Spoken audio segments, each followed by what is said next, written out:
Welcome. Hi. Hello, good to see y'all. Welcome, welcome. Good to see everyone.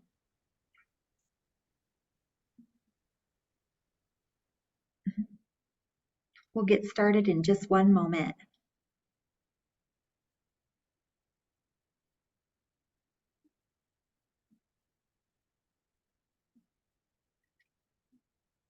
Thank you all so much for being here. Gracias a todos por estar aquí hoy.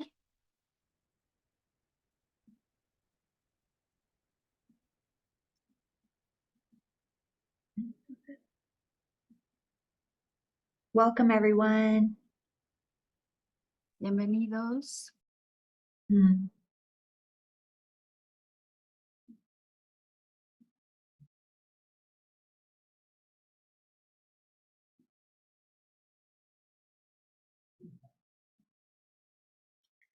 Okay, we are going to go ahead and get started and honor everyone's time. Vamos a comenzar honorando el tiempo de todos. Welcome, everyone, to the Behavioral Health Roadmap Community Meeting. We are so grateful you're here. Bienvenidos todos a la reunión de la salud conductual y la hoja de ruta. Los apreciamos a todos por asistir. So please introduce yourself in the chat. There'll be some instructions coming up. Entonces, por favor, quiero que se introduzca cada uno de ustedes en el chat. Las instrucciones van a estar ahí en un momento. We have a very exciting meeting for you today. Tenemos una reunión maravillosa para ustedes hoy. Thanks so much for being here, everyone. Gracias por estar aquí todos. So I want to introduce our amazing interpreters for today, Marian and Bee. Me gustaría introducir nuestros intérpretes de hoy, Miriam y Bee. And Marian is going to share about language justice with the group. Welcome. I'll be your interpreter with Bee. I want to thank the organizers of this event for their commitment to language justice. Language justice means that all people have the right to speak and be heard in the language of their heart. Therefore, this meeting will be interpreted in English and Spanish simultaneously. Once I finish speaking, we will turn on the interpretation function. At that time, please choose your preferred language on the toolbar at the bottom of your screen by pressing the interpretation icon and click Mute Original Audio. Please remember to speak at a conversational pace so that I am able to provide an accurate rendition of your message. Thank you. Bienvenidos. Seré su intérprete con Bee. Quiero agradecer a los organizadores de este evento por su compromiso con la justicia del lenguaje. La justicia del lenguaje significa que todas las personas tienen derecho a hablar y ser escuchadas en el idioma de su corazón. Entonces, esta reunión será interpretada en inglés y español simultáneamente. Una vez que termine de hablar, se activará la función de interpretación. En ese momento, elija su idioma preferido en la barra de herramientas en la parte inferior de su pantalla de Zoom, presionando el icono de interpretación y haga clic en el Mute Original Audio. Recuerde hablar a un ritmo de conversación para que pueda brindar una interpretación precisa de su mensaje. Gracias. Okay, great. Thank you so much, Marian. I'm going to turn it over to Madison to share a little bit more details on how to use the features of interpretation. Madison ahora nos va a explicar un poquito más cómo utilizar la función de interpretación. Hi everyone, my name is Madison and I will be explaining how to access interpretation today. Hola a todos, me llamo Madison y yo les voy a explicar cómo tener acceso a la función de interpretación. So everyone must select a language, either English or Spanish. Cada uno de ustedes debe seleccionar el idioma inglés o español.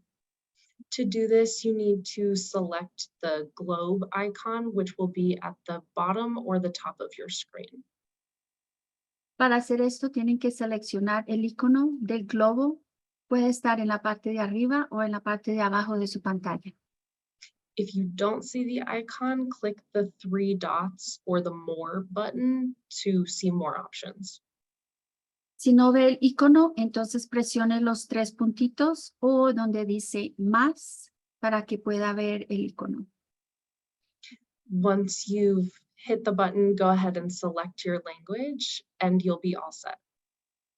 Una vez que presione el botón, puede escoger el idioma y estará listo. And now I will turn on interpretation so everybody can pick La their. interpretación va a comenzar en este momento.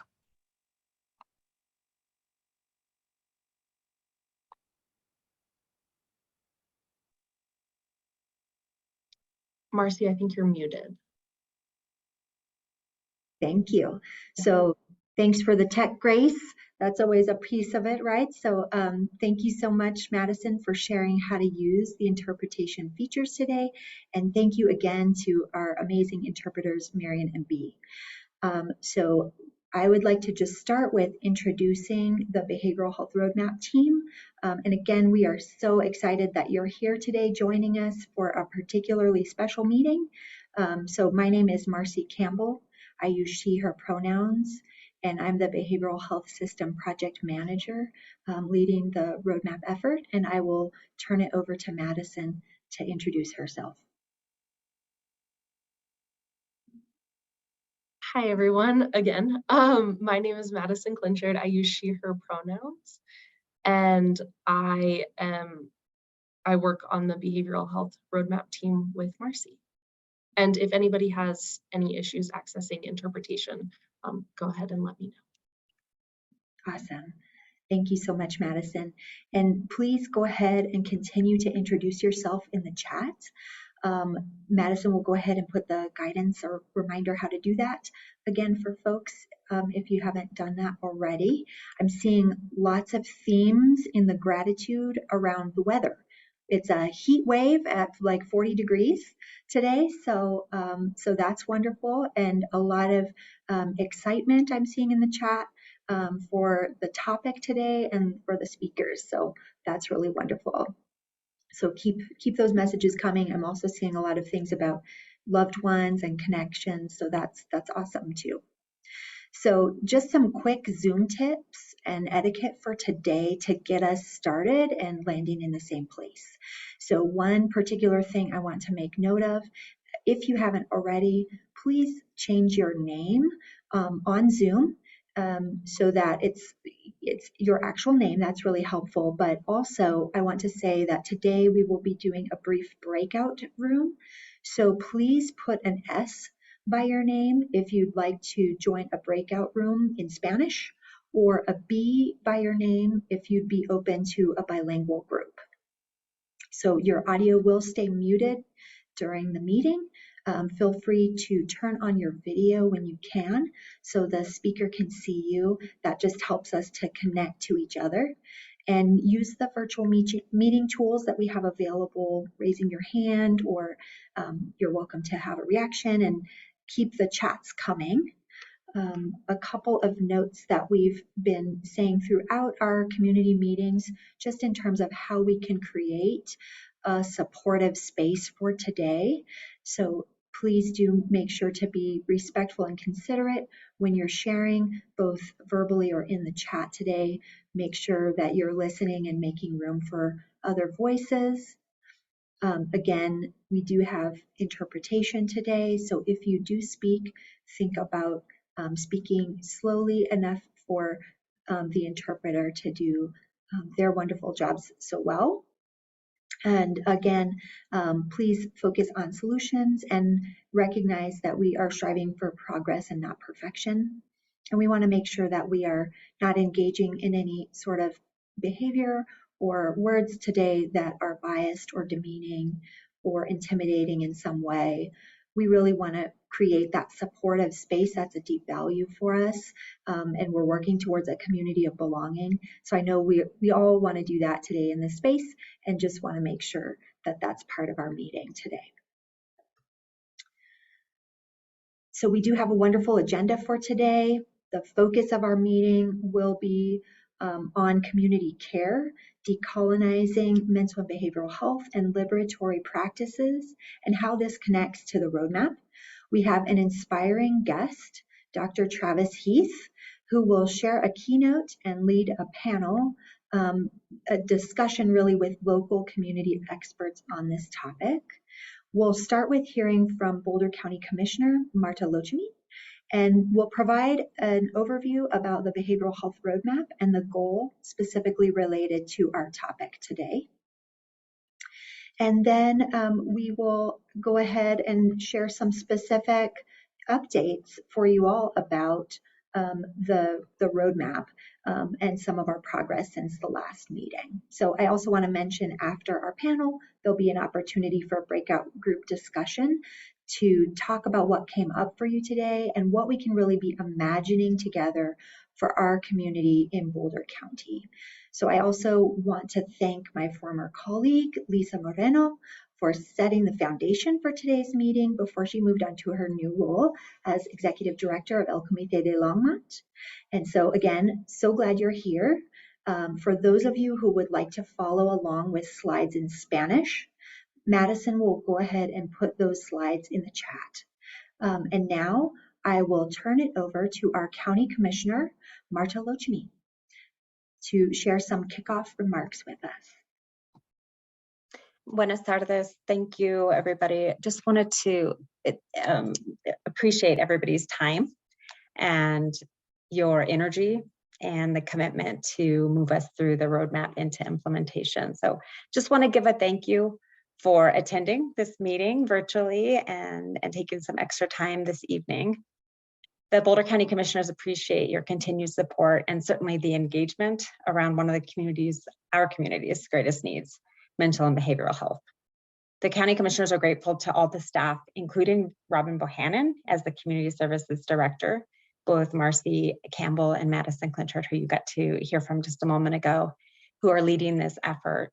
All the staff doing the background work that aren't highlighted today, but are doing a lot of the work in the background to make this continue to happen. And for all the partners, community members, all of you who are participating, and certainly the county departments who've been engaged in developing the behavioral health roadmap. I, along with my fellow commissioners, adopted the behavioral health roadmap in August of 2023. And we're looking forward to reviewing the implementation plan with hopes of providing direction for staff, stakeholders, all of you as community partners in building solutions locally. Transformational change takes time and shared effort. It is essential to co-create an implementation plan with community and partners that builds upon existing work, identifies how each organization and partner, including ourselves to be held accountable as Boulder County, is contributing to the overall efforts. And it needs to consider the funding to potentially realize all the goals. Today's meeting focuses on creative solutions. And I heard that ask, and I think that's a great place for us to start, is how do we build solutions together to address inequities in mental and behavioral health and provide culturally familiar support. Boulder County centers racial equity in our efforts, in our work, and we'll strive to do that in 2024 as well in this planning process.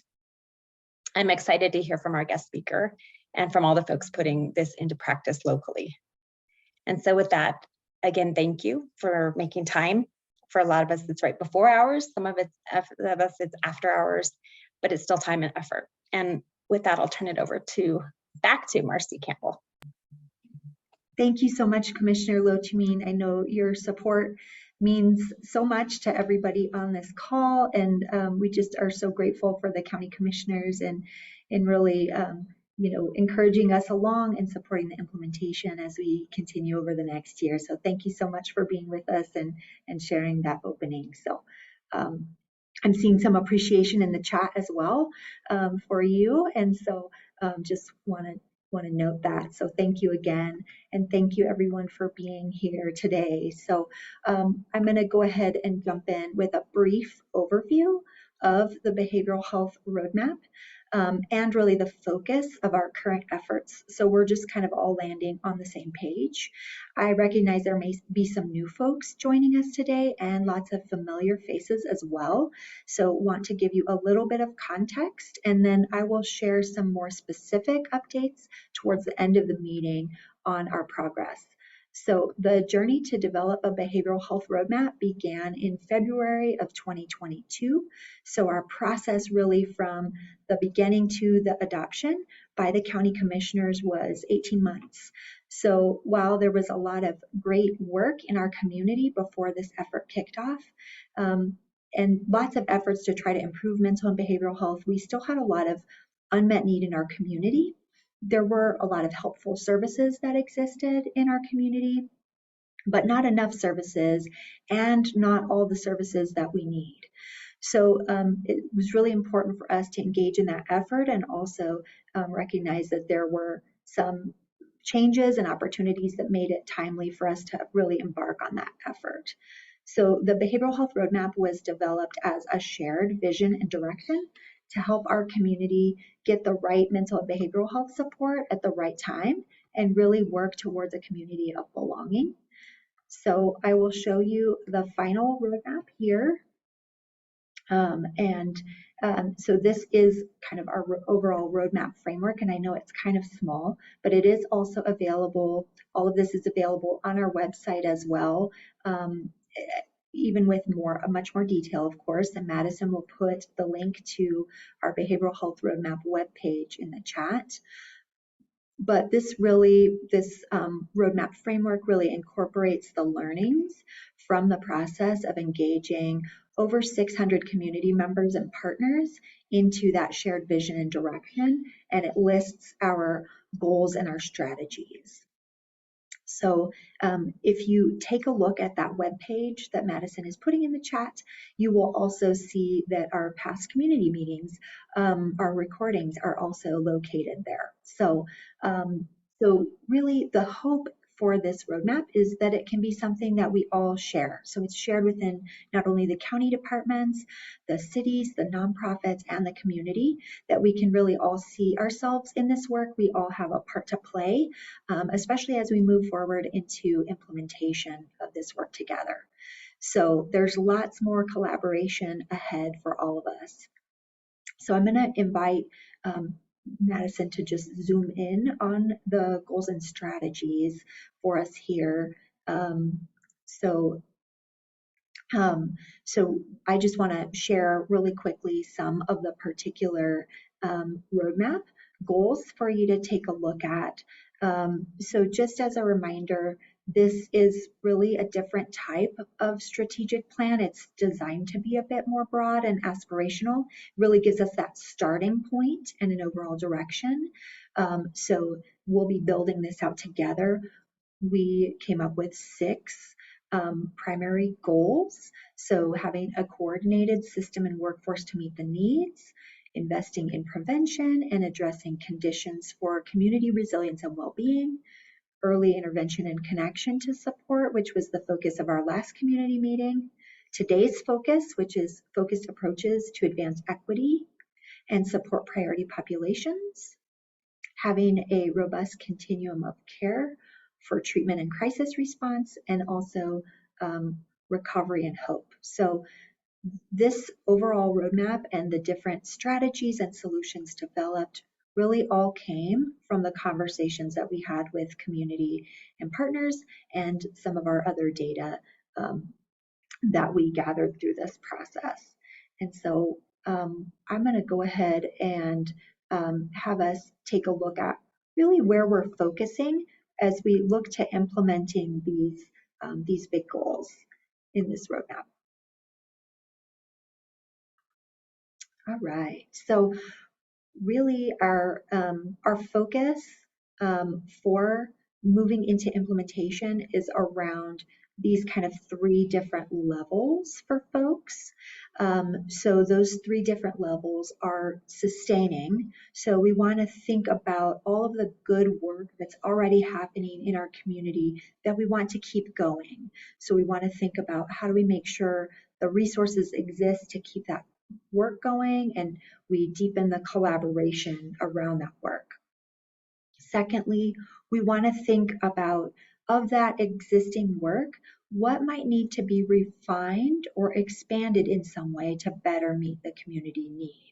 So for example, we might have a really wonderful service that's only offered in Boulder, and we would like to make sure that that is available in Longmont and in the mountain communities or East County. Or we want to maybe expand to a broader age range, for example. And then third, we want to think about the types of supports and services that we want to create, that we need to add to our community to meet needs that don't already exist. So that's really how we're going to focus as we go forward, and you'll really hear those themes coming up in an ongoing way. So as we move forward into implementation, these are some of the things that we will be doing to be prepared to implement this important work and make a solid implementation plan.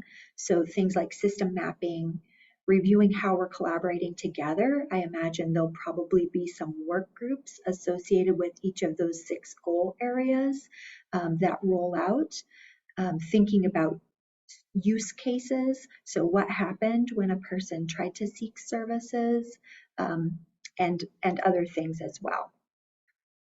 So that's just kind of a high level about the behavioral health roadmap and really our focus moving forward in terms of implementation. So today we are going to spend the majority of our meeting thinking about our goal area of focused approaches to advance equity and support priority populations. So now that we're moving into our implementation phase, we might focus some of our community meetings on each of the goal areas as well. So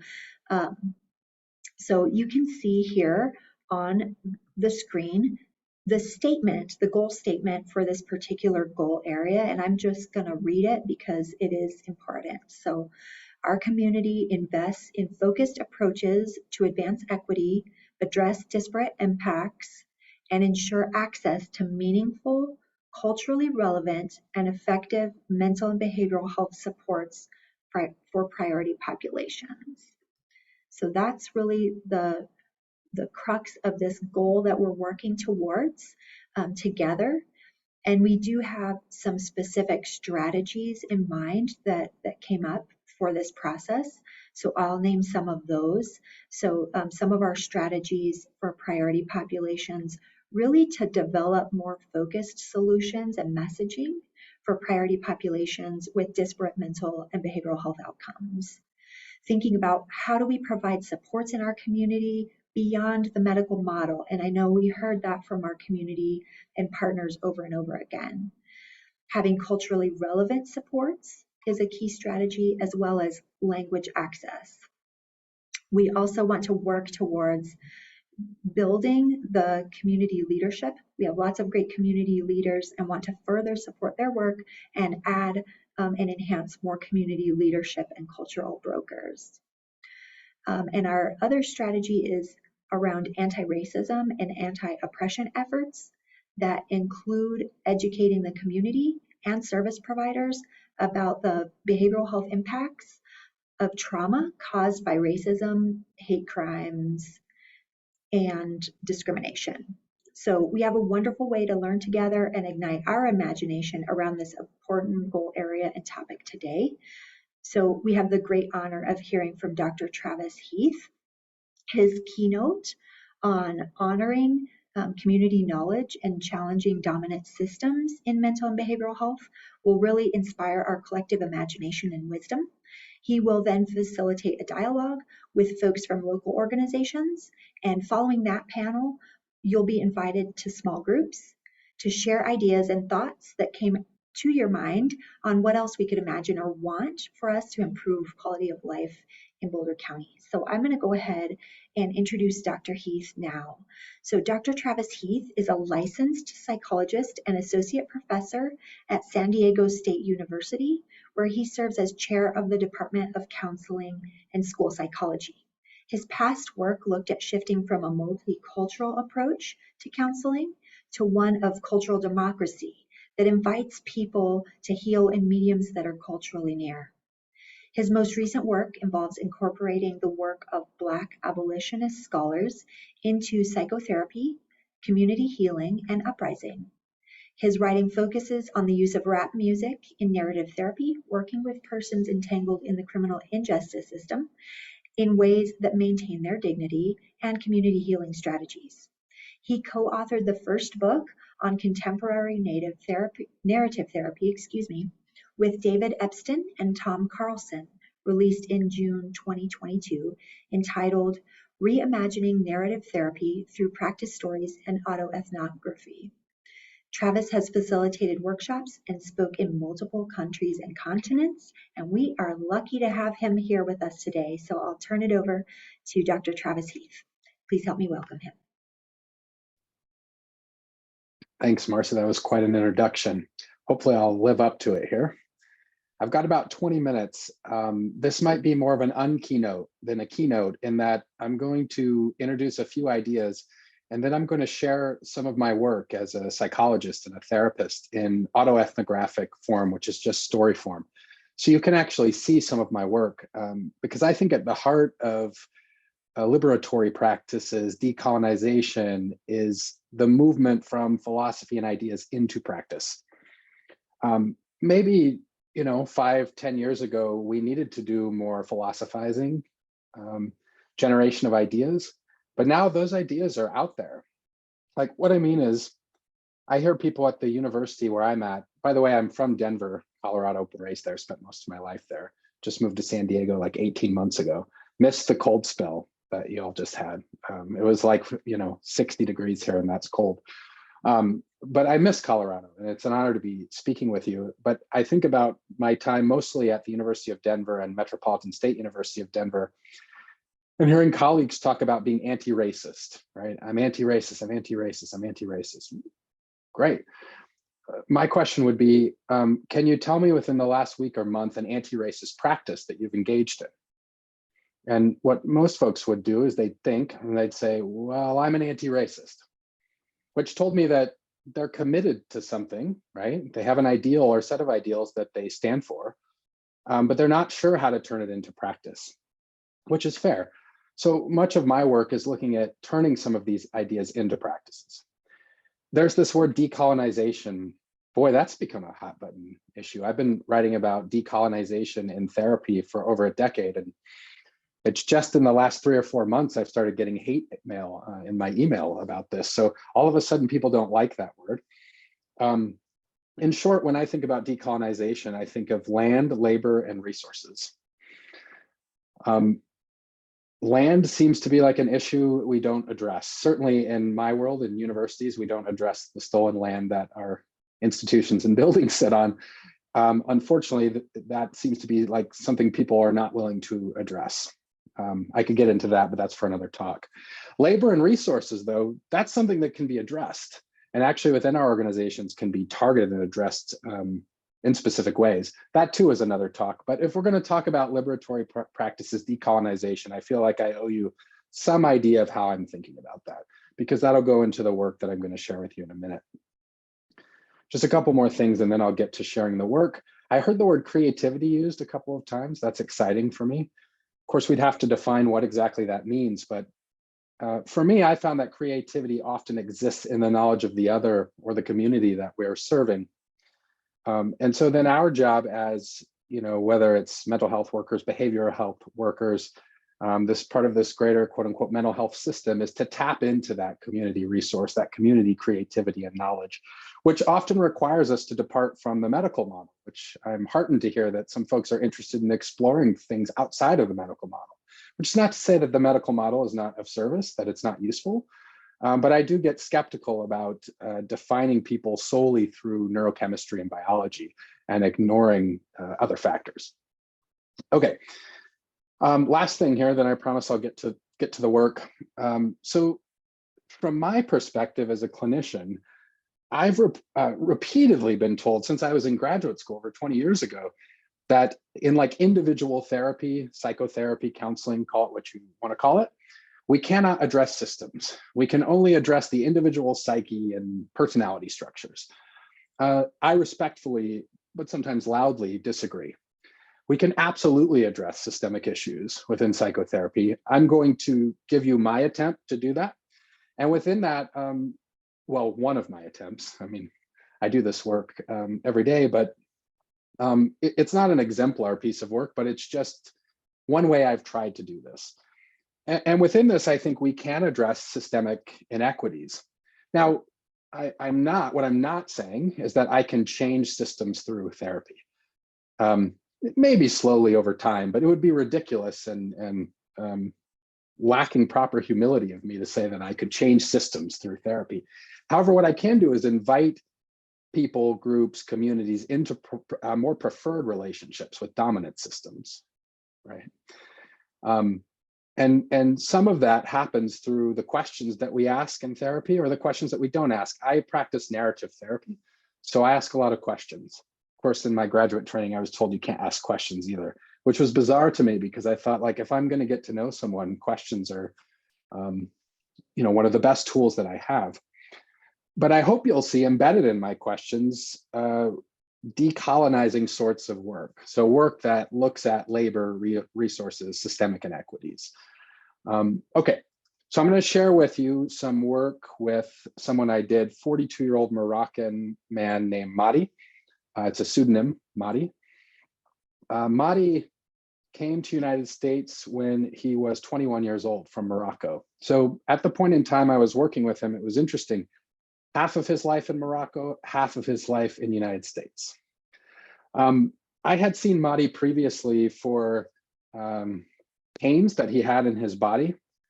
I think the way that the more westernized medical system would describe it as they would describe it as anxiety. He understood it as pains in his body. He had gotten a medical workup and they didn't find anything physical. And so they sent him to me. Well, they sent him to some other therapist and it didn't work out. So then they sent him to me. I guess the weird therapist. So the therapist of last resort. So he came to see me. We did some work together. The pains disappeared. We were done. That's a very quick synopsis of that. But where we enter into the story now, Mahdi came back to see me again, but he presented with a little bit of a different problem. He had basically been sort of tricked into moving into a new apartment building. It was low-income housing. His wife was pregnant with their third child, and so rather than having 2 bedrooms, they could have an opportunity at 3 bedrooms. When I say he was tricked, what I mean is he was in an apartment that was right above a gym. And so at like 4 in the morning, the music would start, boom, boom, boom, boom, boom, boom. And so their floor would shake because their floor was the ceiling of the gym. Now, the landlords didn't own the gym, and they strategically brought Mahdi and his family to see the apartment at times when the noise wasn't there, right? And so he was trying to navigate this. All right, so we enter into the story with Mahdi quite frustrated about what's transpiring. What I'm going to do here is share my screen. Got lots of documents open here. Let's see if we can make that larger. There we go. All right. So I'm going to try to do this some measure of justice. I'm not a thespian, but I'll try to, do some measure of acting here as I go through. So M is for Mahdi. He says, those stupid fuckers. They're still booming their music every morning at 4 a.m. I couldn't take it anymore, so I told the woman at the front desk. I was very polite to her and explained the situation. She told me that there was nothing she could do because they do not own the gym, but only the apartments above it. I tried to tell her how bad it was, but she wouldn't listen. I don't know if she is just stupid or doesn't care. I've gone down there every day this week to complain, and she does nothing. How could she not know about this? She and the manager were the ones that showed us the apartment. Since she does nothing, I finally had enough, and I called the police. I thought this would do something for sure. So this cop just tells me there's nothing he can do. He said it's a neighbor-to-neighbor issue. I told him that I had been down to the gym for weeks asking them to turn it down, and they tell me to fuck off. Still, the cop will do nothing. As Mahdi leaned back in his chair, he let out a deep sigh. His body drooped, the energy in his body pilfered by the problem. I was still trying to process and make sense of everything he just said. As I ran through it in my head, it felt like I was a few puzzle pieces short of putting together the whole jigsaw puzzle.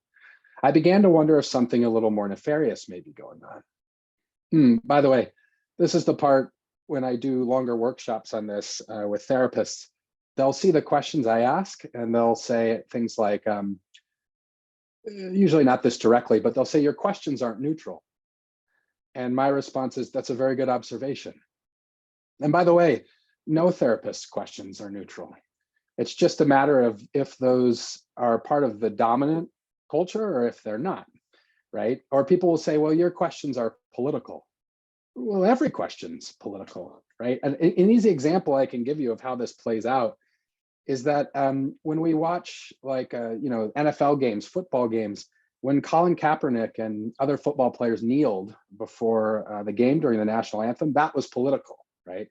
It was outside of the dominant culture, so therefore defined as political. When the B-52 bombers fly over the stadium before the game, nobody says that's political. Of course it's political, right? But one is part of the dominant institution and the dominant culture at large, and one is not. So one is defined as political and one is not. So I would argue that any therapy is political. I don't mean party politics, right? But I mean political. And so absolutely my questions aren't neutral. So I'll save folks the breath or even the digital breath of having to ask that. I acknowledge that up front. Okay. So I say, Madi, would it be okay if I asked you a little more about this? I know it has been something really heavy to carry with you, and I don't want to bog you down even more. No, I need to talk about this. Do you find it strange that neither the management nor the police will do anything about this noise issue? Yes, I thought that's why they were there, to solve problems like this. Of course, some of us who have had interactions with police might feel differently about police, right? So I say, can you even hazard a guess as to why they may not be doing anything? I have no idea, Brother Travis. Has it been your experience that the police always treat people in situations the same, or are there some differences? What do you mean? Like if you lived on the other side of town in those apartments where rent is $2,000, this was a few years ago, $2,000 a month is like cheap now, I know, where rent is $2,000 a month and made the same complaint about noise coming from down below. Do you think the police would respond the same way they responded to your current apartment building? No way. They would act right away. They would say, what could I do to help you, sir? You know, I have this friend named Chuck. He plays some music gigs. Madi's a musician. He plays some music gigs with me and he is a lawyer. He told me this story about how a neighbor's dog kept shitting on his lawn and he called the cops. The cops went and warned the neighbor and even gave Chuck his card and told him to call anytime. Madi sort of chuckles with a sense of disbelief. Do you have a hunch as to why the cop who visited your apartment didn't give you his card? I live in low-income housing. They look at me and my neighbors like we are not worth their time, like a burden. I don't want to say that every cop is that way, but I think a lot of them are. You know, some of my other neighbors have wanted to call the cops about the noise too, but no one ever does. What's your sense about why that is? Because they know the cops won't do anything. They feel like they don't deserve it or something. And I'll pause there for a minute. So if we think about, in this case, taking on policing, right, and inequities that exist with policing and racism that exists within systems of surveillance and policing, these are absolutely things we can take on in therapy, right? And we can ask questions about people's relationships with these things. All right, I'm going to go into the next part. In the next part, I hope this lives up to some of what I put in the title. I don't remember what the hell the title was, but it talks something about community knowledge, right? Drawing off community knowledge. And this is my attempt to do that. It might be a little weird, so bear with me. So I ask, would you say your neighbors here in the US handle an issue like this differently than your neighbors in Morocco did? Oh yes, very differently. Here it's like everyone just keeps to themselves. People just walk with their head down. I try to say hello to everyone, but a lot of times I can't even get someone to look at me. There is a woman named Diane who lives on the top floor of the building. She is like a big time Christian. So I think she already was like a little bit scared of me because I'm a Muslim. She watches too much Fox News and he laughs.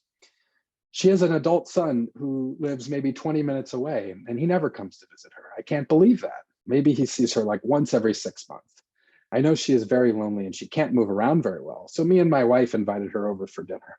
She was shocked. She said, I didn't know Muslims could be so kind like this.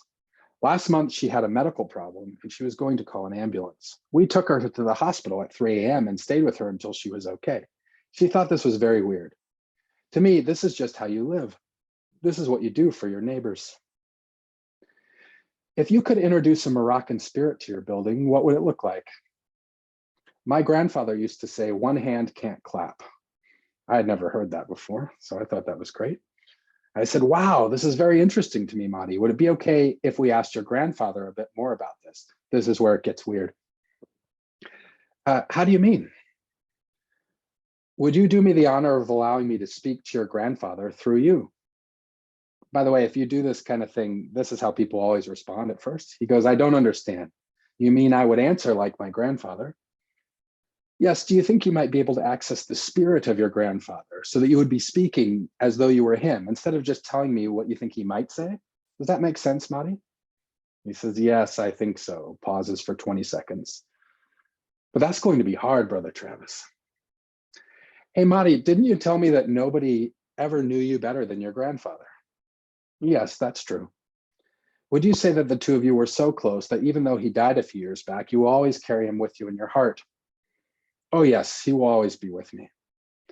Instead of answering with your head, could we see what might happen if we let your grandfather speak through your heart in his own voice? Yes, I can try. I know we've talked about your grandfather before in here. Would you be so kind to remind me of his name? Youssef. Would it be okay if I invited Grandfather Youssef into our conversation now? Yes, that's fine. Grandfather Youssef, I start each question with that because whoever the person is that I'm trying to speak to, I use that name so they don't forget and start speaking as themselves again, because this is a weird thing that most people don't do, right? Grandfather Youssef, right now Madi has been struggling with what feels like an impossible problem. He told me when he was a young boy, you gifted him a most valuable piece of wisdom that goes as follows: one hand can't clap. Might you help Madi and I understand more deeply what you mean when you say that? Some tasks cannot be completed by one person. It takes the entire community of people. Grandfather Youssef, would you be open to sharing with Madi ways in which that wisdom might make its way from the shores of Morocco over here to the United States to help Madi with the current problem he's wrestling with? All people need other people. It doesn't matter if they live in Morocco or in America. Even if they say they don't need other people, that cannot be true. For our culture, there can be no I if there is no we. Grandfather Youssef, when Madi goes back home to his apartment tonight, do you have any ideas about how he might find other hands so the clapping can begin around this problem of the noise in the gym? That's a tough one, Brother Travis. Pauses. You see his body kind of change a little bit when something comes to his mind or his heart here. He says, he can talk to other people in the building. Maybe they have heard the noise too and want it to stop. Grandfather Youssef, do you believe that if Madi were to unite with the other people in the building and they were to voice their complaints about the noise together, that we may begin to hear hands clapping a little bit louder? Yes, I think so. Grandfather Youssef, Madi has told me things are much different in the US and that perhaps people try and clap one-handed over here quite frequently. Have you ever had any practice in helping people who are used to clapping with one hand learn to add another hand to their clapping? He thinks for 20 seconds. Again, you can see his body changing. He says, yes, you know, there is another Moroccan saying. It goes, kindness can pluck the whiskers of a lion. Grandfather Youssef, could I trouble you to help me understand how you make meaning of this piece of Moroccan wisdom? Kindness can get you close to anyone, no matter how tough they might look. It might take time, but if you are patient, you will get there.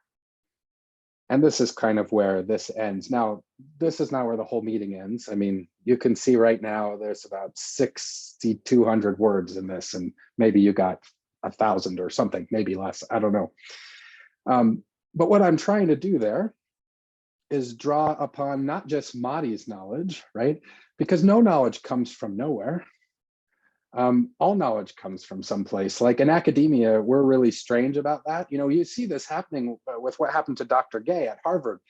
Of course, that was never about plagiarism. That was a got you sort of thing. But that we have this weird notion that knowledge is constructed through individual people or a small group of people at a particular point in time. I look at it a little bit differently in that knowledge is constructed over generations. We have ancestral knowledge that moves with us, even if we don't realize that it's connected to our ancestors. It moves and travels with us. So part of what I'm trying to do in my work with people in departing from the medical model or from psychological or psychiatric descriptions of people is to find that insider or local knowledge and to find that ancestral knowledge. So if I was to just ask Madi about his ideas about this, that might be helpful, but people often feel hopeless when they're trapped in these problems, right? But when you start tapping into ancestral knowledge and you bring that to the forefront, it can often offer us solutions that otherwise we would be unaware of. Okay, so I'm mindful of time here, so I'm gonna cut off my keynote address right there. I hope this was of some use in thinking about how we might take some of these ideas into practice. And I think some of the words that were used were like inspiration and creativity and so forth. And I hope this is a small contribution to moving us in that direction. All right, thank you. Thank you so much, Dr. Heath. If y'all would join me in appreciating him, you're welcome to do a reaction or just clap. And I just am so grateful for your time and sharing your wisdom with us and encouraging us to think about new ways of really just even thinking about wisdom. How do we approach supporting each other and drawing out these wonderful ways of being together in community. So again, it really in the spirit of what you shared, I just feel like this is inspiring. It's getting me thinking and my wheels turning, and I can imagine everybody else having some thoughts and starting to percolate on that. So really in that spirit of what Dr. Heath shared with us, we're going to switch to a conversation that highlights community knowledge, particularly recognizing some of our local leaders engaged in decolonizing mental and behavioral health, liberatory practices, and community care. So I'm going to go ahead and introduce our guest panelists for today and then turn it back over to Dr. Heath to really facilitate a conversation. And we get to be a part of it too. So again, I want you to really be just thinking and soaking it all in, folks. So first, I would like to introduce Adriana Palacios Luna, who is the founder of Luna Cultura, Art, Science, and Culture for Thriving Communities, a bilingual and bicultural company that provides training, consulting, and research services in the field of art and maker education to develop skills, leadership, and healing from an intergenerational approach of cultural identity and good living. Adriana is from Puebla, Mexico. She is an artist and has worked for more than 28 years on socio-environmental justice and social change projects. Next, Elena Aranda is the program director of El Centro Amistad, a community organization that creates opportunities and programs that promote equity in health, education, and quality of life for the Latino community in Boulder County. Elena and El Centro Amistad help children and youth, their families, and the community in general to break the cycle of inequality through their programs. Next, Maya Soldansi is a Chicana indigenous activist, dancer, educator, and licensed cultural clinical psychotherapist dedicated towards raising awareness and political consciousness in our community. She is founder and CEO of Maya Motion Healing, a practice that promotes a holistic health model taking into account the social and political contexts that impact our mental, emotional, spiritual, and physical health with responsive modalities of healing rooted in culture, spirituality, and community. Maya Sol is proud to serve as clinical director for our beloved nonprofit El Centro Amistad. Next, Tamora Tanny Hill, she, her, is a licensed professional counselor and the director of behavioral health and wellness for Out Boulder County. As a long-standing advocate and enthusiast for mental and behavioral health, Tamora has dedicated her professional life to supporting some of the most underrepresented and marginalized individuals in their quest to not only survive, but thrive. In her work without Boulder County, Tamara brings a passion for and an everlasting goal to become a provider that not only accounts for, but adapts to the intersections encompassed in an individual's identity. And she hopes to support the most radical forms of activism and healing. Last but not least, Avani Dilger is a licensed professional counselor, a certified addiction counselor, a somatic psychotherapist, an acupuncture detoxification specialist, and a member of the Motivational Interviewing Network of Trainers. She is the founder and director of the Natural Highs Healthy Alternatives to Drug and Alcohol program that integrates traditional and alternative approaches to substance use and addiction issues and teaches teens and adults how to work in intelligent ways with their own brain chemistry through body-mind practices, dance, ritual, meditation, and the creative arts. So please help me welcome this amazing and inspiring panel today, and I'll turn it back over to Dr. Travis Heath to lead a powerful conversation. So thank you all for being here. Thanks for that, Marcy. And what a great group. I read all the bios ahead of time, but now to see all of you is fantastic. I feel like I found my people here.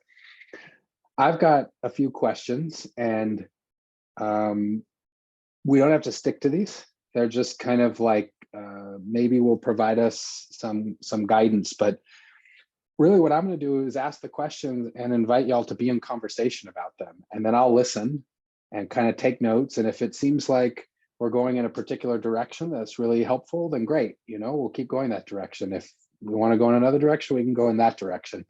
Let me look at my schedule here, because I just want to make sure I'm not always so good in keeping time here. So 6:05 is when we will wrap up, which is 5:05 my time. Perfect. Okay.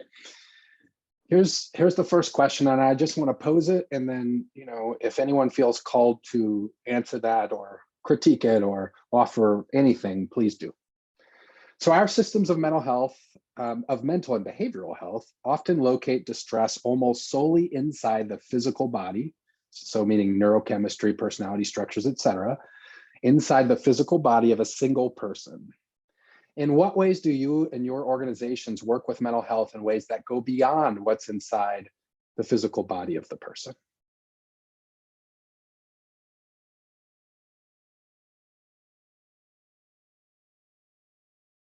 I can start with that. Well, at Luna Cultura, we work on what we call fusion learning, that probably you already talk a little bit about, like how do we connect with our ancestral knowledge and also with our ancestral healing. And then how do we create our contemporary knowledge together as a community? Because as you mentioned, it's not like a single individual isolated from the world, but it's more like how do we have so many layers that are systemic, structural, but also the agency and that kind of working together. In this case, we acknowledge a lot the knowledge and experience of everybody in order to find out, like working together to research our history and then try to remove all the layers that are causing our sense of not feeling well, right? And finding also a lot of wellness in what has been covered for civilization or things, modernity and that kind of stuff.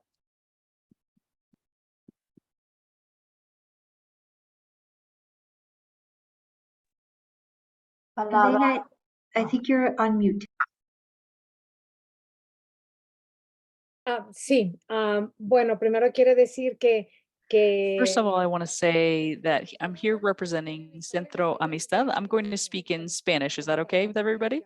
I just want, if anyone needs to switch their language or choose their language, but I represent Centro Amistad in the programs that have to do with emotional well-being.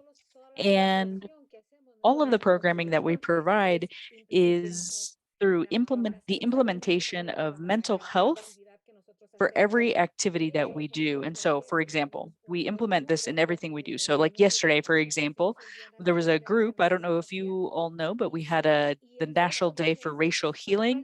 And that's also part of our own healing and part of our own emotional well-being. Fortunately, just like Maya, we're working in this topic and we're focusing a lot on it, and we're trying to, through our programs,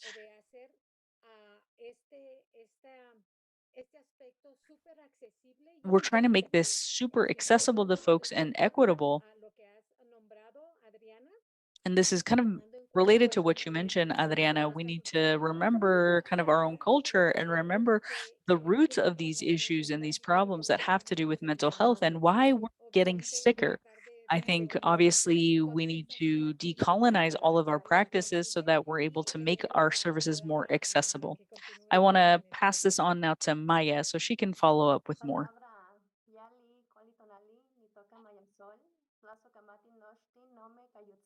Maya, you're a little bit quiet. I'm not Oh, sure why, but okay, we hold want to on. hear you. Can you hear me now? Maybe if I raise my voice a little bit. Yep, that's perfect. Good evening, everyone. My name is Maya Sol. I am honored to be here and want to give gratitude for the space and to all my relations. I also want to give a palabra to Elena, my mother, because I had told her she could sit this one out. And here she is invited to join the conversation. So I just want to, honor whatever misstep I had in that communication. But I appreciate, thank you so much, Dr. Heath, for your palabra, for your words, for sharing your approach as well, and for this conversation and the questions. And what I hear also from my community here is the brilliance and the wisdom that they bring to make sure that we're addressing some holistic, inclusive pieces. And when I get questions like this, I often respond with another question, which would be something like, why was it designed to really, why was psychology in Western mental health industrial complex really designed to solely focus on what's scientific or individual or what's going on biochemically? And so I think that there is some information and data that we can take from the original design of making things very limited, very restricted, and to break outside of that so that it is very holistic and looking at the mind, body, spirit, the community, and how all of those things in context impact our mental health and wellness. As you heard from Elena in the work from El Centro Amistad, I think it's important to share that folks have been doing this type of work holistically for a very, very long time. And our communities remember and know how to heal in our own modalities and ways, and the ways how those were attempted to be erased, appropriated, and then resold and packaged back to our communities is quite egregious. And so I think it's important to root back into some of those historical contexts of why things are set up the way that they are, and really embrace the offerings that our communities bring that looks at culture, history, identities, the ways that we're socialized, all of the pieces in a good way. Palabra, thank you. Yeah, I would like to echo a lot of what everybody else has said so far, and kind of just looking at the different ways in which we can implement behavioral health initiatives across programming. I think El Boulder County does a great job of doing that. But I think the other thing that we do really well, and that I love to see other practitioners doing, is kind of looking at like the fact that we constantly look at the person and then interpersonal relationships. We often forget that we have to look at the relationship between a person and the systems that they are interacting with. And we often tend to blame the victim in terms of behavioral health, right? And so like the individual is the victim in the situation. We don't actually look at the system that is harming the victim or preventing access or creating barriers for the victim. And so really acknowledging what that looks like for them, trying to find accessible channels for them to access what they need to have better mental health outcomes or access to recovery, or what that might look like. And so recognizing what that means to have joy, have creativity, have access to food and basic needs. And in that situation, they very much are the victim. And for our populations, we primarily serve LGBTQ folks and folks who have minimal access to resources. They are the victims. And that's not to say that they're not incredibly empowered. These are individuals who have a lot of skills and they're incredibly smart, and they still are being victimized by a system that does not necessarily always give a shit about people and has historically, you know, disenfranchised a lot of folks that are, you know, not cis white well-off men, and so we have to acknowledge that to be able to serve our people. Yeah, and I think, you know, we had some powerful experiences in our community with trauma. That was a great opportunity for people to understand that mental health symptoms and substance use symptoms are really not individual issues. They're often collective issues. And we had interesting experiences that when we started doing trauma work in community, not behind a closed door, you know, one-on-one therapy, that people actually told us that they really appreciate that when they do this work in community, that they see that it's not their own personal problem or their own shortfall, but that this is a bigger issue, and that it's almost like destigmatizing when we address these issues not as personal, you know, diagnoses and problems and symptoms, but if we address them as community. So we have learned tremendously that, you know, resilience can be built so much better in community when we're together than individually. And of course, you know, also addressing the issue who can afford, you know, mental health treatment. And so I think we need to rethink as a community how we can, you know, bring support to people and really strengthen their resilience to help each other deal with trauma and other issues like that. Taking so many notes, so much to say here. A couple of things quickly come to mind. The idea, I think Maya, you were reflecting on this, the idea that psychology and psychiatry have created all healing, you know, like how did people heal? What is psychiatry, psychology been around a century? How were people healing before then, you know? And then things like mindfulness, right? Like this idea that psychology created mindfulness in like 1995 or something, just it's preposterous. Glad you raised that. And, you know, many of you are talking about community and thinking about in our work that we do something called definitional ceremonies, where we bring in community members, especially towards the end of the work, to stand in support of the person and the person's preferred identity within that community. Because anyone that's ever done mental health work before knows the perils of working with an individual and perhaps doing really good work. The individual saying it's really good work, not us. And then they go back into the community, right? And that all of a sudden that past reputation or the past stories told about the person immediately stick back on that person, right? And all the work we did sort of went away. So this idea of how do we bring the community into our work, which runs counter to some of the dominant ideas of what therapy should be or shouldn't be. Okay, building off of some of what you just said and the idea of moving ideas into practice, I'm wondering if you might talk some about the specific practices you use that help privilege the knowledge of the communities you serve, rather than relying on solely psychological, psychiatric ways of understanding people in distress. So what are some of the, as best you can in this format, what are some of the specific practices that you're using?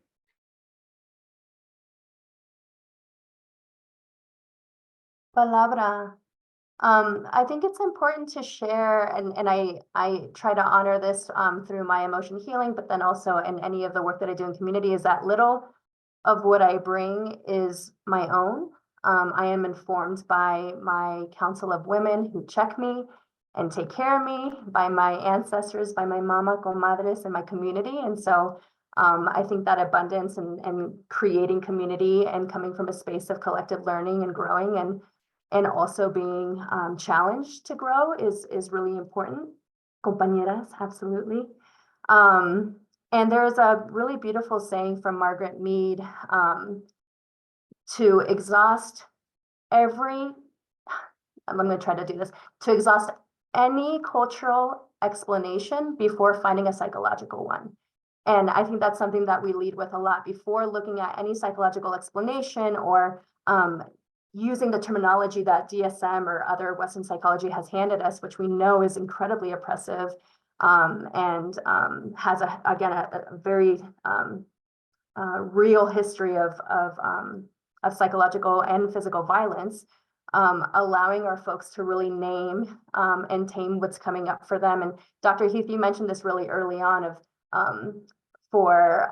being able to name something outside of anxiety. It's like pain in the body, right? Like they are their best experts, and leading with that, I think, is really important to stay humble in that work, to say like, I am not the expert here. And I appreciate that introduction to of like, we've got our, but really no, like our folks, those of us closest to the issues have the solutions. And so I think that's important to lead with, and programming from Amistad, we see that as well. We see communal círculos, we see a lot of cultural events, representation, you know, and Marcia, you've known me for a long time, and working in institutions and branching outside of that.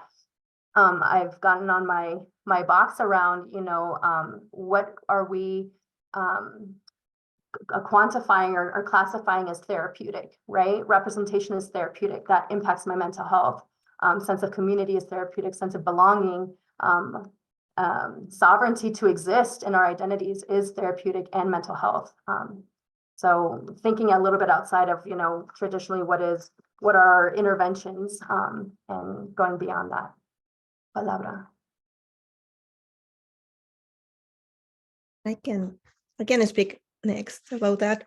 And thank you, Maya. I think completely about that collective gatherings is something like very, very important in my practice. And I know all of the people that is in this panel, so I know it's something that we share.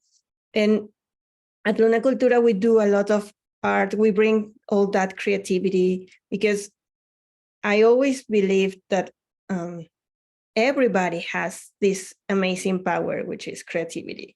And we can solve a lot of problems and issues when we start tinkering about and making our heads and hands and heart working on it. So I always say that we kind of talk about very complex topics like gender and domestic violence, or suicide prevention and racism and addictions and many other, we will connect with risk behaviors or violent behaviors and violent oppressions against our communities. So how can we talk about that and not feeling as a victims, but more as a way to acknowledge what is behind all these structural situations that we are experiencing. And creativity helps us to do this, like I'm talking about very hard topics, and then create something beautiful that reminds us of our capacities, our power, our history. Every time that I gather with community members, we try to track things about our history, and like Indigenous women talking about violence. You say, oh, it's because in Latin America or Indigenous community is so much machismo. And well, it's machismo everywhere because we live in a patriarchy, so it's everywhere.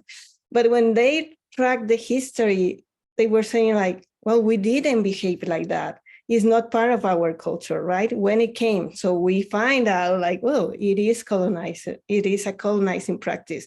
So how can we decolonize our practices? Well, it takes like a collective to recover ourselves together. So it's that acknowledgement of the violence so we can overcome it, right? Overcome it, to heal from that. And well, probably, yes, like how can we, it's not like improve, it's more like make it visible what it has been covered by, I insist, by this modernity perspective, right? With this capitalist, I always say, like, we know that patriarchy probably was before capitalism, but the way that capitalism takes all that terrible things and make it so profitable that makes it to remain, right? To be is still around. So we have like a lot of, we need a lot of creativity to overcome all that. So yeah, I believe really a lot in the community power. So one of the ways we do this in Natural Highs, we really challenge the stereotypes or identities of, client or treatment or who's a provider. So we run our whole program as a peer mentor and training program. So we don't, identify people as clients or as people receiving treatment, because we have learned that this is not helpful for people. It does not connect them to their internal strengths and creativity. So we run our whole program as a leadership program. And sometimes people are surprised, people are court ordered to come to us and they expect treatment. And we say, no, this is no treatment. This is a peer leader training for you.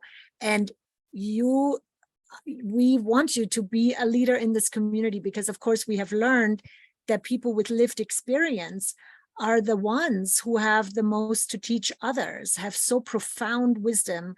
And so I think we as a community, Boulder County, we really need to create structures to support people with lived experience, that they can find meaningful work and make a living in working with this wisdom to support other people. So I think that's a really important focus in our community. And we see people change their lives very quickly when they switch from the identity of client with a mental health problem or disorder or substance use problem into understanding themselves as leaders and as people who have something to give in this community.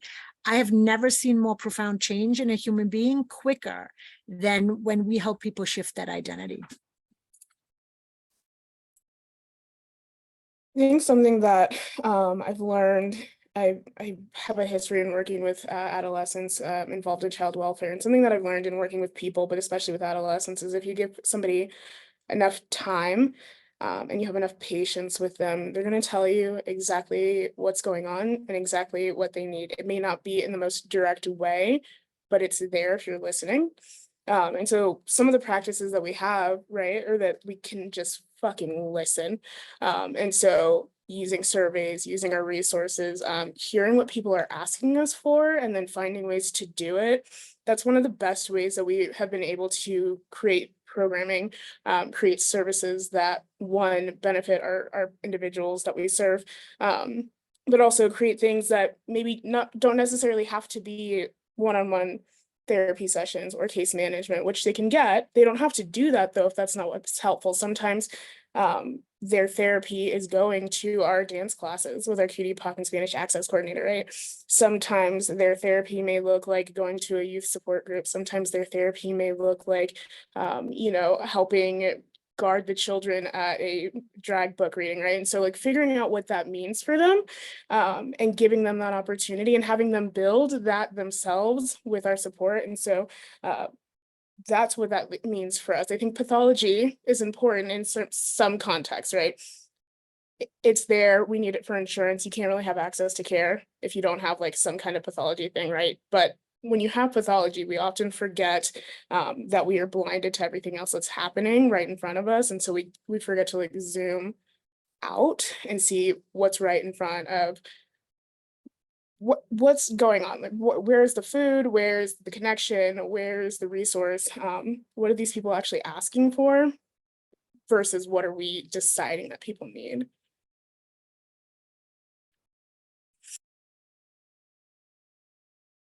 Yo voy a hablar en español otra vez para dar tiempo al switch. We'll be speaking in Spanish again. I want to say some phrases that I hear from Travis and Avani. How to give therapy in the trauma in the community. I want to let you know that most of my life I've been a psychotherapist in very rigid systems in which the opinions in which when I wanted to intervene in a different way, it wasn't very, very accepted. Maybe, is that the Mexican way to do that? Not very professional. It's like, no, don't speak. if you see someone, even though it's in your community, many things that I couldn't change. Blah, blah, blah. One day I dreamed of how to give mental health to this community that needs it. Then we don't need a tag. We don't need a diagnosis. And fortunately, we know we can better our mental health in many ways, in many effective ways. One of the ways that we can do it, we are serving, is a group, a community group, prepared in mental health. They can talk into their own community. And these people, they can have gone through this type of aggression and other things, among other things, that will live here. How better them to help the others, not them, but for other people that they can help them emotionally. Not the people that they're working necessarily, but a mutual support and benefit, because they're experts and together they can, we don't tell them to come here to my desk. No, we go to the community, to their homes. They don't have to go out, the day children care, many barriers that they have. Instead of coming to my office, instead, I feel very proud to say we have this team and the more beautiful form to heal our own community. Thank you. Again, so much to reflect on. You know, just hearing you talk about sort of professionalism, you know, and often I find that accusing someone of not being professional is a silencing technique, right? It's a, because what could be worse than that, to be called not professional, right? It's a way of silencing people and sort of shaming them into conformity or pressuring them into conformity. Also, just thinking about, you know, Tamara, you were bringing this up. It's such a simple and yet so profound question. Like, what are people asking for? You know, what are our communities asking for? What are they wanting? What's serving them? And it's often so easy to find that out. And yet often in mental health, it runs against what we've been taught to think about, you know, what the people we're serving are finding useful or not useful, you know. And then this idea of those closest to the problem are often closest to the solution, right? But then they don't have access or a platform. And I think when we're doing community work, well, that's what we're providing, you know. Ivana, you were talking some about using the word leader, you know, and how when people are positioned in this way, the dynamic changes, right? And boy, have I noticed that too. But these are all, when we're talking about like operating within dominant systems and then sort of creating counter systems, if you will, these are like, when they're done well anyways, they're strategic and intentional ways of interacting, right? These don't happen by accident. It's like a construction of almost counter systems, which as I'm listening to you all talking about what you do, I can see these sort of counter systems that are intentionally, thoughtfully being created with the community. All right. Here's another question, and I'm excited to hear your answers to this, because I hear so much talk, like I was saying at the beginning of my conversation today, about racism and anti-racism. Everyone's talking about racism and systemic racism. Great.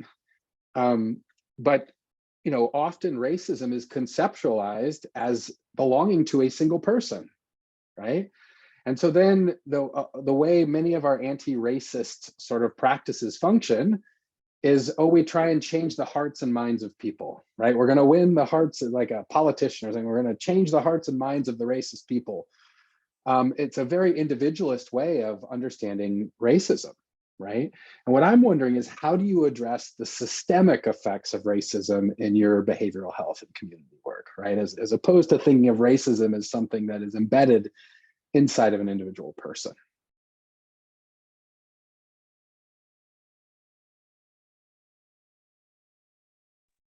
I'm going to answer because I have to jump off here in a moment to run our own event here. But what I what I think is really important in the US, I come from Germany, where we have still a tremendous fallout from intergenerational trauma. And what I think is absolutely critical, that people deserve to learn the impact that intergenerational trauma has on them and how it creates mental health symptoms and substance use issues in people. And, we are running classes in halfway houses and with people who come out of prison and out of jail. And one of the things where we see the most engagement is when people learn that their symptoms have to do with intergenerational trauma and ways how to work with that. So I don't think that is enough on the radar of Western psychology or psychotherapy. We really need to open our eyes. And I just want to, respect the work of Resmaa Menakem here in this country to bring that to the forefront, that a lot of individual symptoms are not just driven by trauma that people have experienced in their lives, but are driven by intergenerational trauma that is not acknowledged enough and that people don't get enough support for.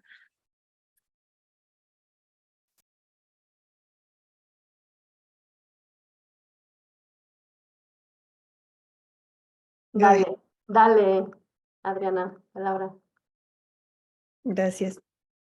Well, when you talk about the structure, I always try to think like this big umbrella that is building a system, right?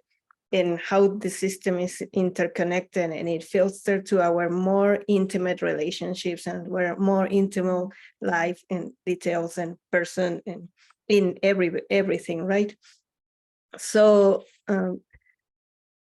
I go again to like how the building community and having these brave spaces where we can talk about issues that has been like a big taboo, because if you start questioning and thinking about your oppressions, well, that's dangerous, right? Because who will let to be oppressed if you know how this is working?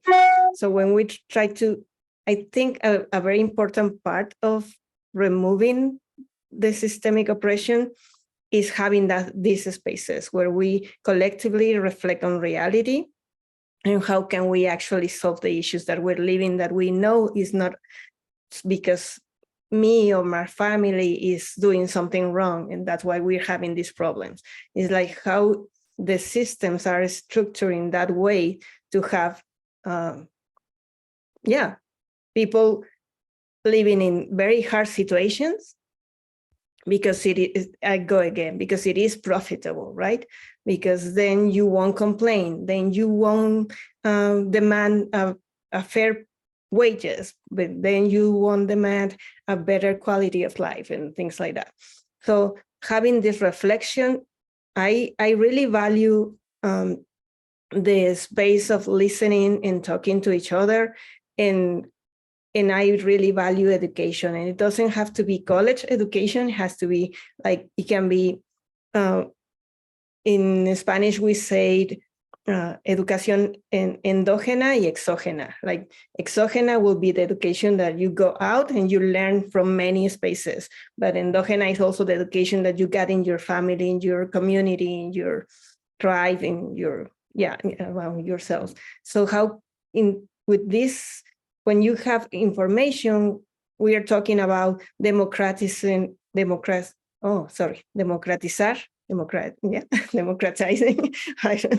resources, services, knowledge, because that means power. And we're not talking about the power of who has the power, like a political, well, I agree with the political thing, but no political party power, but more the power within our communities, within ourselves. And that when you are talking about this, then you're building a path to collectively create a better world for everybody. Palabra. I would echo Adriana Paula and Navani as she made her way out to her event, wishing her luck. I'm excited that a lot of our programming, especially that's rooted for like our young folks or adolescent, younger generations, highlights intentionally raising political, cultural, collective consciousness for an explanation or a tool to explain the validity of their quote unquote symptoms.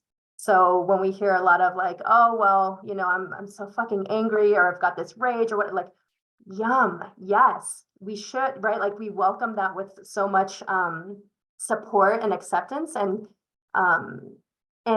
tending to that with an explanation that they can create through their own storytelling. An example of that is we had a group of young folks lead examining the role of policing within the city of Boulder.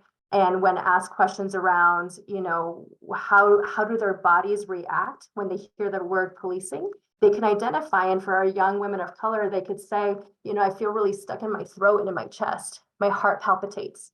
And for our young boys and men of color, we heard them say, I feel it in my limbs. Like I need to fucking run or grab something.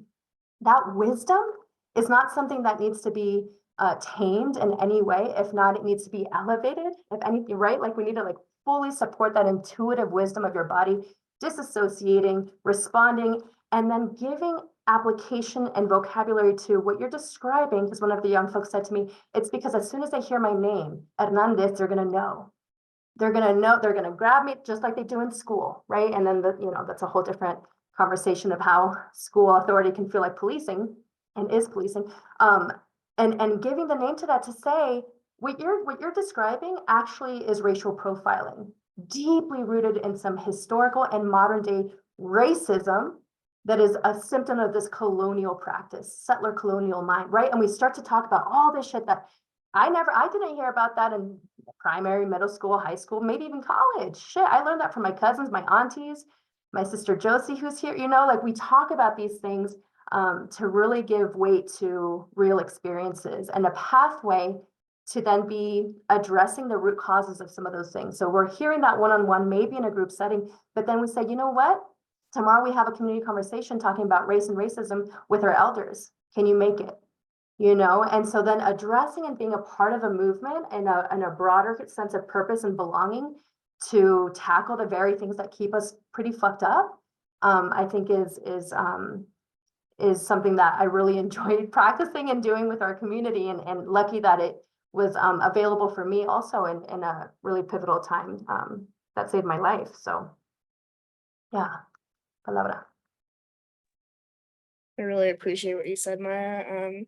And I want to echo that because I think naming that and helping people understand that is super important. And I also just feel like our systems are so inherently racist in how they're built, how they're structured, how they're implemented. And yet we still whittle it down to just the individual, right? And so I think part of what we have that's so special and so important is that we do know this. We are so aware of this. And so being able to apply that in our everyday with the people that we serve is important. Like when we have people coming into our offices and talking about the experiences with all of the isms that they have, and just acknowledging that, yeah, like these systems they're not built for us, right? And so how do we navigate it? One, how do we address it? And what does it mean to change it? What does it look like to change it if that's what you want to do? Do you have space for that? Or how do we get you to a place of like getting through this right now and then getting to like your next step, right? So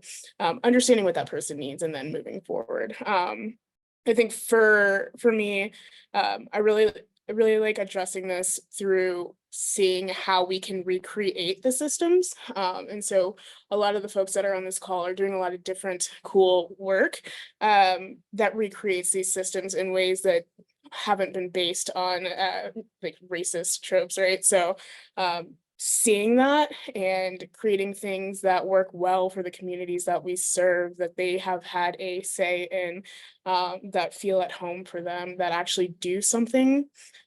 That's, I feel like, the most important thing for me.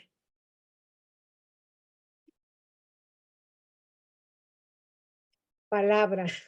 Yo me siento súper inspirada de I todo feel lo que so inspired by everything that you all have shared, and talking more about the importance of education and just the information, the education, the introspection of who we are, I think that can be really liberating. And I'm still, I still have this kind of feeling of kind of,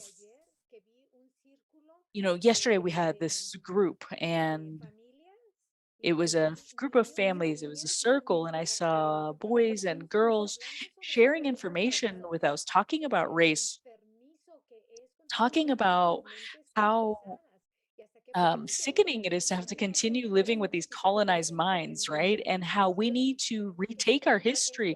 We need to kind of remove these beliefs from within ourselves of, oh, I'm not able, I'm not capable, or the system is so big that has been created, and the system was created to separate us. And what is within our hands is to do it through artistry. And so we created a collage where kids chose images and words, and they were able to kind of reinforce who they are, who we are.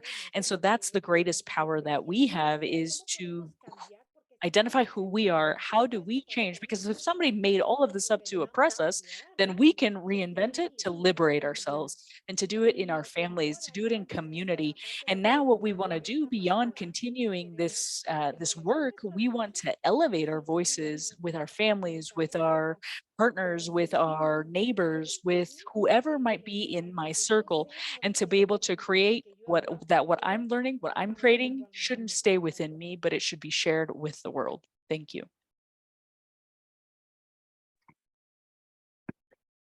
I'm watching the time. I'm going to go off script to ask the last question here. Hope that's all right. So I'm wondering, I'm imagining there might be there might be folks that are in our community tonight who are very much engaged in this work already.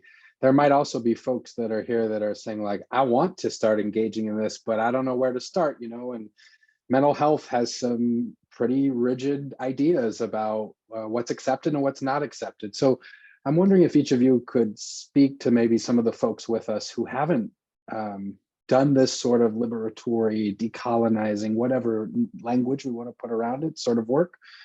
What advice might you give them about taking up some of these practices and getting going? I can probably start on this one because I may be the only one here that I'm not a psychologist or psychiatrist. So I get connected through to mental health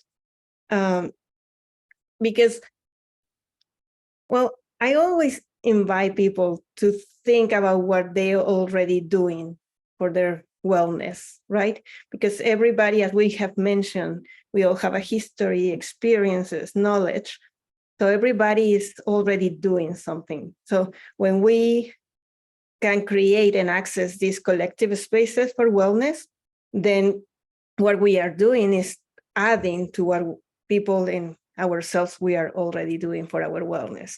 And when we are more intentional in our actions, then we find out, like, maybe taking a shower, which seems silly, but it can be very important for our wellness, right? And having a healthy meal. And now, how can we, being more conscious and intentional of what we are already doing? And then how can we connect with our communities to strengthen that and adding more resources? And again, like, how can we connect with resources and information? I insist that the political commitment is that, like, how can we make these resources available for everybody? Because when you talk about self-care, if I put on my list of to-do things, you say, like, oh, one more thing that is become a burden, right? Like, oh, I'm not doing enough. But when we are talking about collective care, that means that we have a structure around us that will help us, support us to actually have the time, the resources, the information, the community to build that. So, and I believe that our behavioral and mental and wellness, comprehensive wellness, it is related of how can we connect with Mother Earth, which seems sometimes very different, the way that I'm going to say it, white people connect with nature than my community may connect with nature. And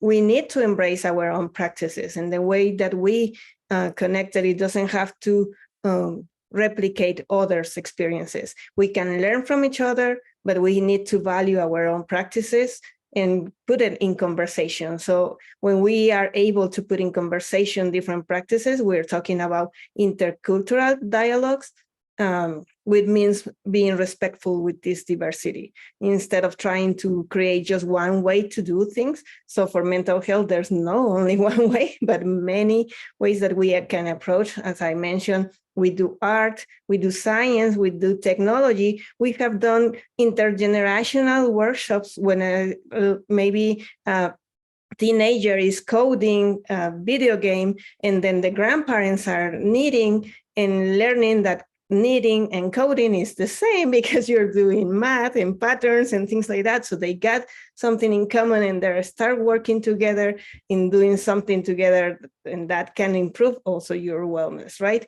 Or when people is creating, we do create a wellness kit when we have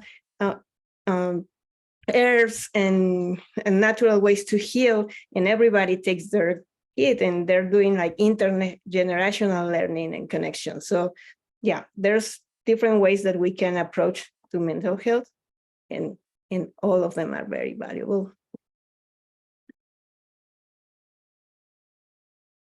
Palabra. Adriana, Paula, I want to appreciate your kicking that question off, because without being within the field, you're here and your impact is tremendous. And so I want to just kind of piggyback a little bit off of your opening to say that decolonizing therapy is not enough.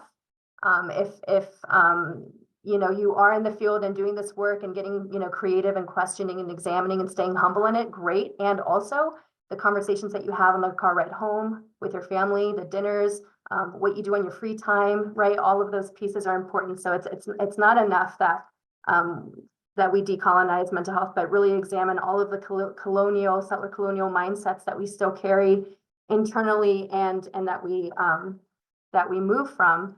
And my response of like, where do we go from here, would probably also differ from who you are and who you belong to. And those of us who have experienced the different impacts of this settler colonial white supremacist experience, this is a time to really connect and rest and have pleasure and joy, because there is so much surgence, as Dr. Heath was saying, like, you can Google this shit. People can have access to this information, right? It's accessible. People know, we've been saying this for a long time. Our ancestors have carried those burdens, and it's time to, like, you know, switch a little bit of that burden of responsibility. And so folks with more privileged intersectional identities step up, do the work, push through your fragility, work through your fragility, read, have a book club, and pay the people who are doing this work, especially those of us who are experiencing those intersectional minoritized identities. Invite anybody from this panel to come do a workshop, to have a plática de círculo. You know, listen to your community in a way of staying in your lane, and with that humility to open up of where you can do better.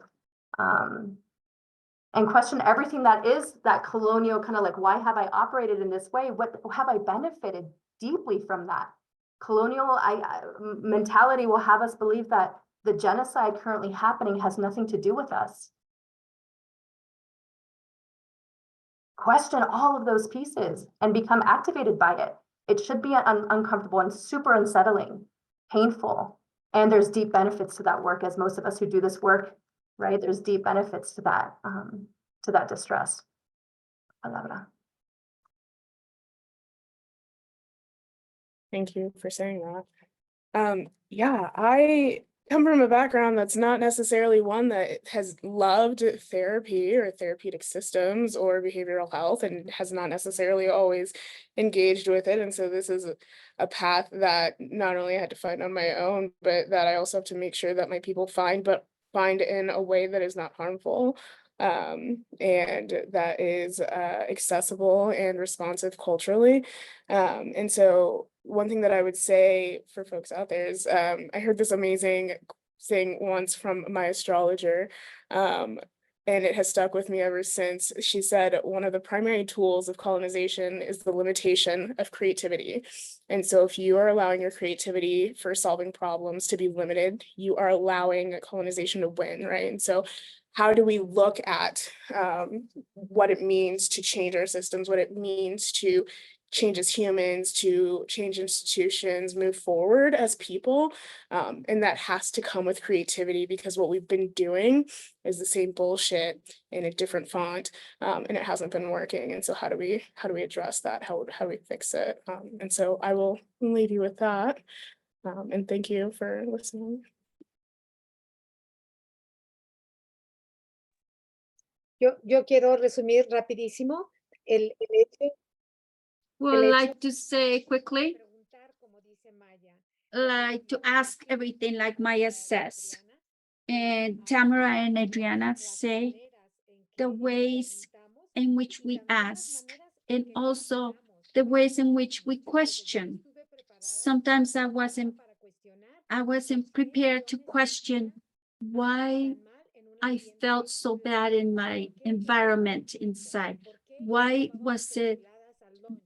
wasn't I on time? Why didn't I bring my enchiladas for lunch? Why did I not want them to see this Mexican had also assisted university? And these people would say, oh, it's because she speaks Spanish. No, it's for my talent or for who I am.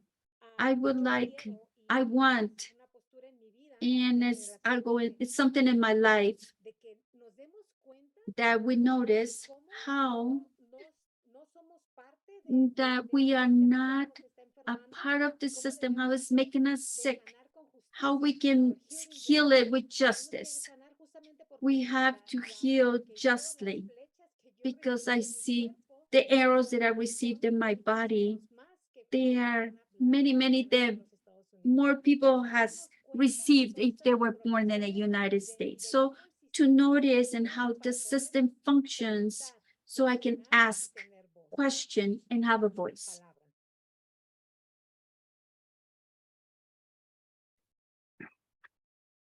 I just want to voice my appreciation for getting to learn from all of you. I feel like I could go for another hour, and I have more questions, but I want to try to be as respectful with time as possible. Also, where I'm at, the CSU system, some of y'all may have heard out there, but we're going on strike next week. And so all of our faculty will be striking, and I had to leave for a phone call right before this to talk some about this. And boy, this is just the kind of energy that I need and that we need here, right? It reminds us what we're fighting for and why we're doing what we're doing. So please know that everything, the energy that you're giving, I'll carry with me out here with our folks that will be going on strike on Monday. Okay. Marcy, I think I'm supposed to pass it back to you now. Am I remembering that right? You are. So please help me to just appreciate this panel of guests who really shared their wisdom with us and invited us to draw out our own knowing and our own wisdom. And I know that I'm going to be continuing to think about this for a long time, and also anticipate inviting in a lot more of this conversation. So want to thank as well Dr. Travis Heath for leading this conversation and sharing with us. I just feel like this was a really rich time together. And so we don't want that to stop. So we want to invite a little bit of conversation in small groups, really to let you all have a brief time together. So we'll just do a short breakout to really just allow you to reflect on this powerful conversation, as well as the keynote that Dr. Travis Heath provided earlier. So we want to invite you, if you are open to a conversation that is bilingual, please put a B by your name. If you would prefer to have a conversation in Spanish, please change your name to have an S in front of it, so that we can put you into a small group to really align with the type of conversation in the language of your heart or that you prefer for this dialogue. So we have multiple questions here, and I think we'll probably only have time to really let folks break out into a small group and think about the first. But after we come back, we'll give you a link to a survey so that you can kind of reflect and put some answers there that we can bring forward to some future conversations for the roadmap work. So we'll have a little bit less than 10 minutes for the conversation, and want you to think about, now that you've heard this conversation, what's one thing you believe would improve the quality of life for the community in Boulder County and for your circle? So thinking of, I think it was Maya Soul who said, who do you belong to? So thinking about who you belong to, who you're connected to. So we're going to have that question in the chat as well, so that you can take it with you. So Madison will put that in there now, and then we'll be breaking you into small groups. So again, if you have not yet changed your name, to please put a B beside your name if you are open to a bilingual conversation, or an S if you would like a Spanish conversation. And then Madison, is there anything else you need before we make that switch?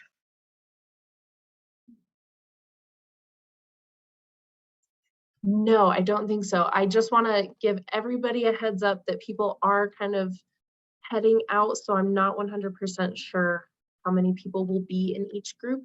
But if you can just try to have conversations with whoever is there, that would be great. And I have put the questions, or the question in the chat in Spanish and English, so that is there. And I will now just open up the breakout rooms, if that's okay with you, Marcy. That sounds great. So we'll just have small groups to chat. So thank you. Good.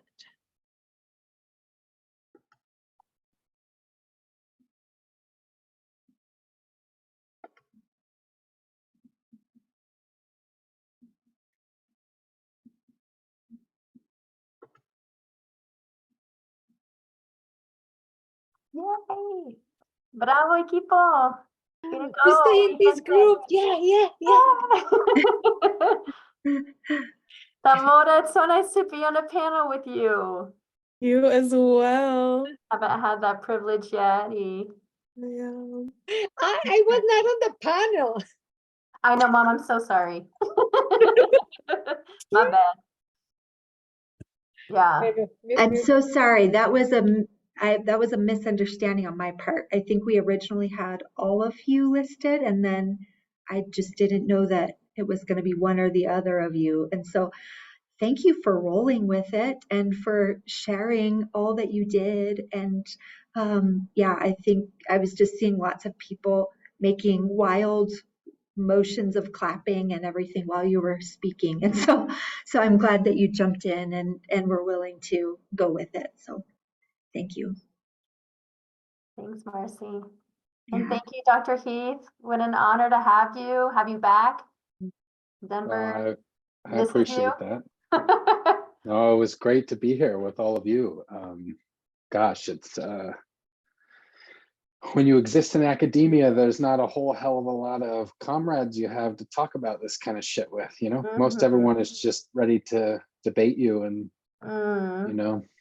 so it's nice to be in community with folks who are pushing the margins in the same way that some of us are trying to. I'm lucky in my department because we've got a super radical department. So I've got well, we don't think we're radical. Everyone else calls us radical. We just think we're normal, but everyone else calls us radical. But we've got, 12 or 13 faculty that are awesome. But boy, most of my time is spent defending things that seem obvious to me. So it's great to be here with all of you.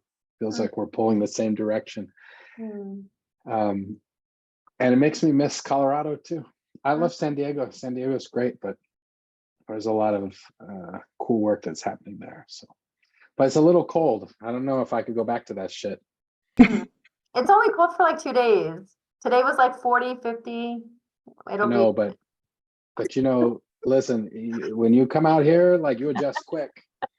I told my oldest daughter, she had a soccer tournament last weekend because it's San Diego, and so I said, like, it's gonna be like 49 degrees. Like, don't forget, you might want a sweatshirt or something. It's gonna be chilly out. And then I like thought about that, and I'm like, man, what happened? What happened? It happened quick. So, but no, you're right. That's one of the good things about Colorado. Everyone figured that out, though. That's why everyone's moving there. They figured out that we don't ride snow machines to work every damn day. You know what I mean? Yeah. Well, everyone's from California, so you're doing your part in trying to balance that out. Right. Going the opposite direction where, hey, it's nice out here, but it's fucking expensive. Not that it's cheap in Denver, but damn, it's expensive. But there are some folks that are pushing the boundaries out here in the community, which is really nice. So that's cool. I'm learning a lot from them, and I wish I would have connected with all of you when I was there. See, maybe you'll come back. Yeah, maybe. Yeah. And who knows? Listen, I wouldn't have thought I'd come out here, so I'm done predicting shit. I don't know what the hell's gonna happen.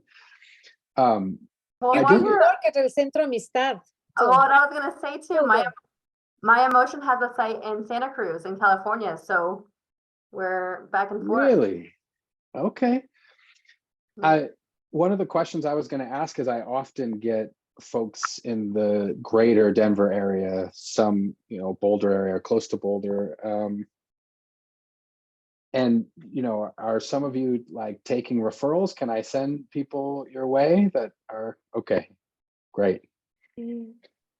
Because that's one of the challenges is that I've got like 2 people I refer to. Those are the only 2 people I trust in Colorado. And I can't send them everyone that reaches out because they only have so many spots, you know what I mean? So that's great.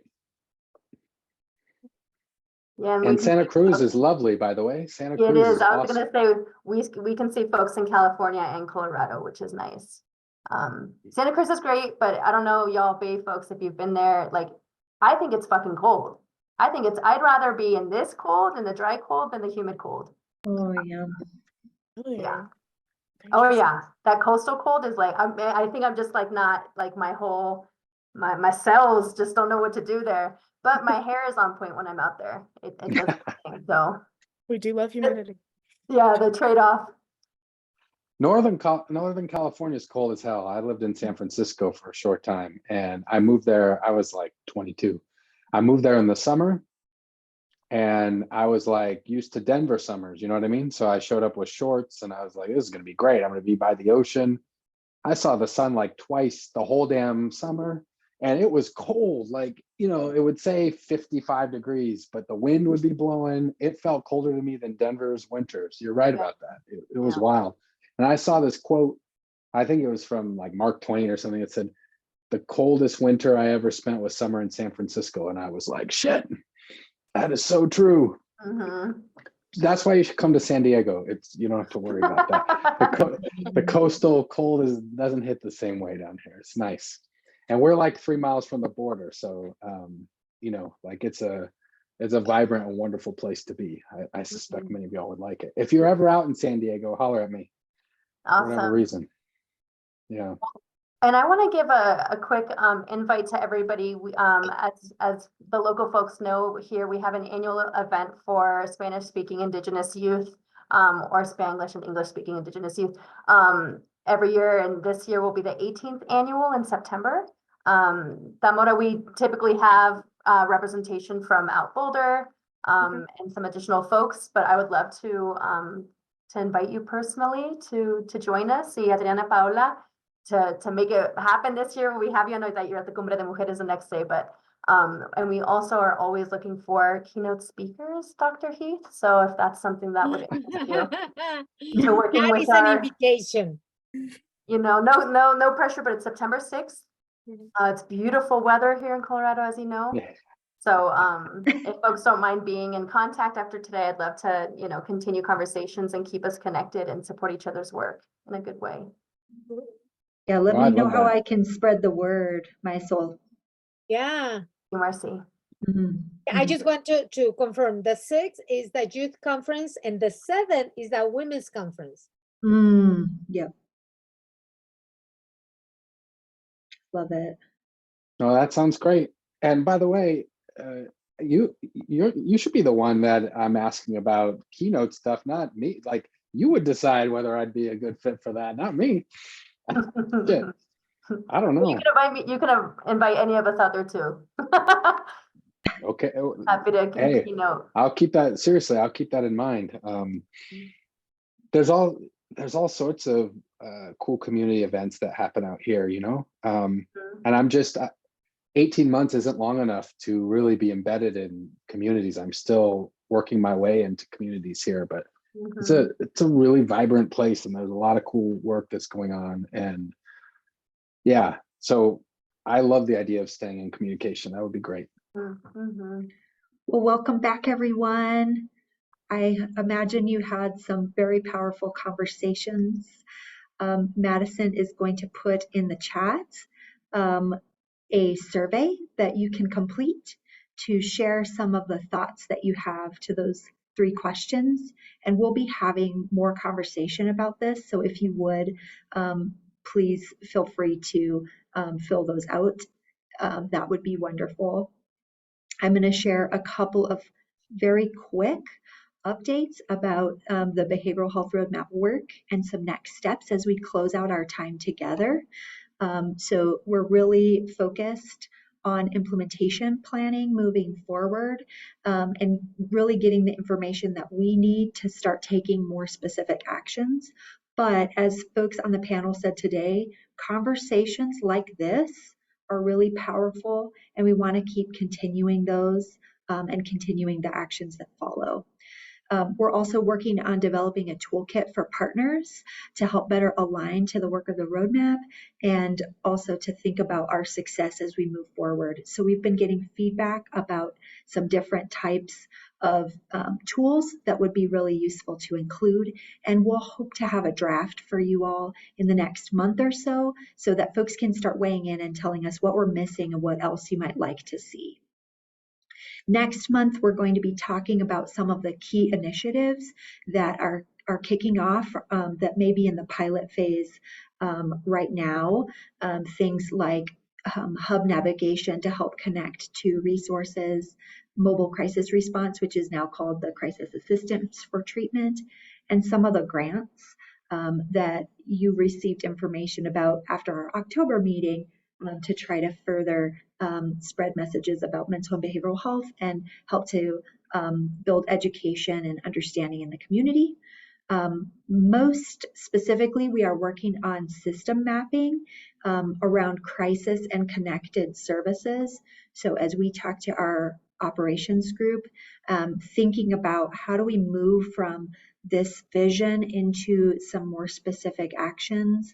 One of the steps identified by that group was to do a deeper system map of our local crisis services and those just before or after a crisis, to help us better understand the gaps in our community and some more specific actions that we can take. So we have gathered some key folks who are working more closely in this area to really document our services more closely. And then the group met to really give feedback about how to move forward with some of the next steps. So you can see some of those steps here.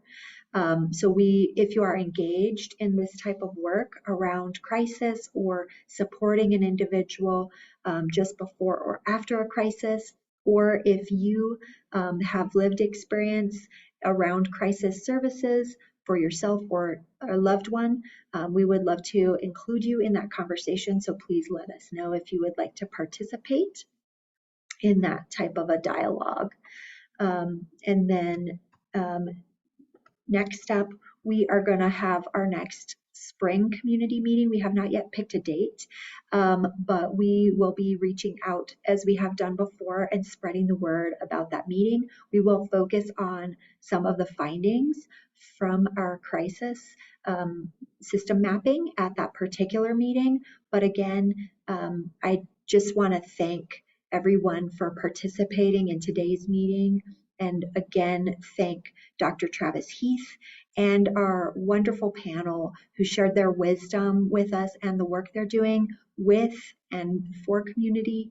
And so just please share that appreciation, continue to share that in the chat, and follow up and learn more about some of the organizations that were shared about today. And really, we want to thank you so much for being here for the Behavioral Health Roadmap Community Meeting. And we have lots more to do together. So look forward to staying in connection with you all. Thank you again so much. Have a wonderful evening.